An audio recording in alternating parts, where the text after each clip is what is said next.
Iran किबला काबा के बाद बहुत सारे मोमिनों के दिली सुकून लेने की जगह और ज़ियारतों का शहर।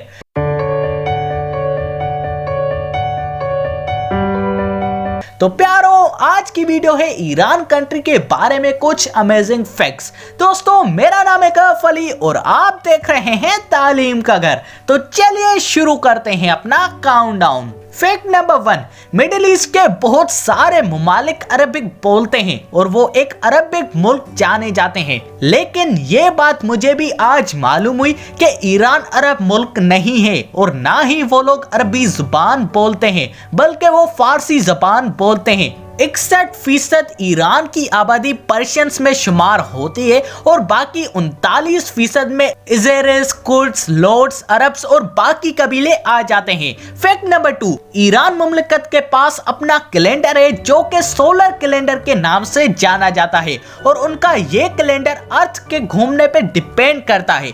इस कैलेंडर का फर्स्ट डे सीजन स्प्रिंग का फर्स्ट डे होता है।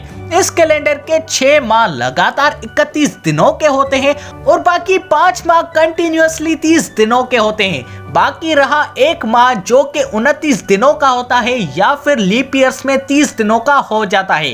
फैक्ट नंबर 3, ईरान का पुराना नाम है पर्शिया। तकरीबन 1935 में रजा शाह जो कि ईरान का बादशाह था, उसने ईरान का नाम पर्शिया से बदल के ईरान रख दिया। जैसे ईरान इस सेंस में रखा गया कि ये मुल्क आर्यनों की जमीन है और ईरान का मतलब भी है land of Aryans. Fact number 4, दोस्तों, ईरानियन फूड काफी लजीज होते हैं। ईरान की तकरीबन डिशेस मुख्तलिफ किस्मों के चावल या फिर ब्रेड से सर्व की जाती है। ईरान में जो मोस्ट फेमस डिश है वो हल्की आंच पे देगची में पचाए हुए चावल है।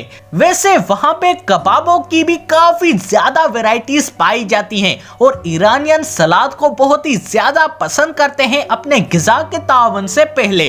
फैक्ट नंबर 5, वैसे तो पूरी दुनिया भर में संडे को वीकेंड होता है, लेकिन ईरान का कुछ अलग ही सीन है। वहां पे थर्सडे इज अ सैटरडे होता है दुनिया के निस्बत और फ्राइडे इज अ संडे होता है, fully of day at Friday. Fact number 6, Iran में कभी किसी को इनकरेज करने के लिए थम्स अप का साइन नहीं देना, क्योंकि थम्स अप का साइन वहां पे अल्टरनेटिवली यूज होता है रेजिंग अ मिडिल फिंगर। तो भाई अपनी उंगलियों को जरा काबू में रखना।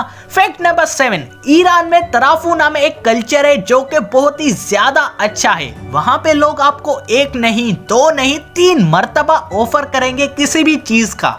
लेट्स सपोज जब आप अपने हमसायों के यहाँ जाते हो तो वो बच्चों को पैसे देते हैं, अरे लो बेटा आपकी खर्ची है, लेकिन पीछे से अम्मी की आवाज आती है, कैफी खबरदार जो अंकल या आंटी से पैसे लिए। हाँ, वो अलग बात है कि अम्मी के खुद के दिल में होता है कि जो आज का खर्चा हुआ वो तो निकल जाएगा ना, और फिर किसी एक पार्टी को लेना या देना पड़ जाता है पैसे। तराफू भी वही सेम कल्चर को कहते हैं कि किसी भी चीज पे बहुत ही ज्यादा इसरार करना।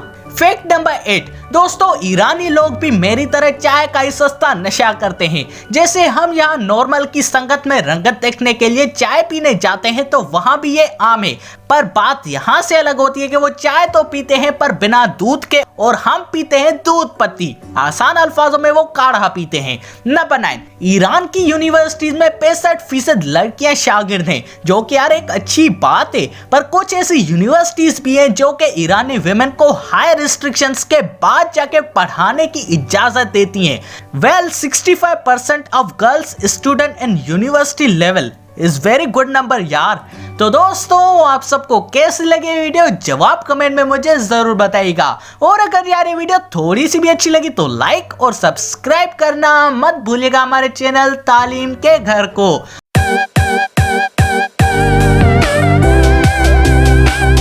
और दोस्तों, इसी के साथ अपने भाई को दीजिए इजाजत। अल्लाह हाफिज।